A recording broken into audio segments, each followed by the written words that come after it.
Dün burada tekrar bir kaza olmuştu. Gene aynı saat 06'da motor bu taraftan geliyordu. Taksi de karşıdan geldi. Aynı o şekilde gene motor taksi motora vurdu. Buraya mutlaka bir iki tane engel koymaları gerekiyor. Adam buraya geliyor 120-130 ile buraya giriyor. Bu kavşaktan. Kavşak terstir. Sağa geldiğin zaman mesela soluna bakmadan geçiyor. Geçtiği zaman sağdan da gelen aynı şekilde vuruyor arabaya. 2 gündür 2 kaza üst üste geliyor. Mutlaka buraya bir iki tane engel koymaları gerekiyor. Yetkililerden bunu istiyorum. Lütfen bu yola bir çare bulsunlar. Yetkililerden bunu istiyorum. Biraz dikkatli olsun. Her gün bu kaza burada görmek istemiyoruz. Burada bir kaza oldu. Dün sabah da aynısı oldu. Buraya bir ışık ya da bir şey yapsınlar yani. Bir engel yapsınlar.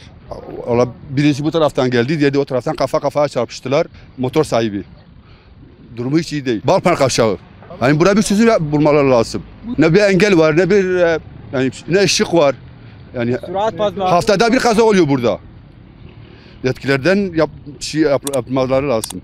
Önlem almaları lazım.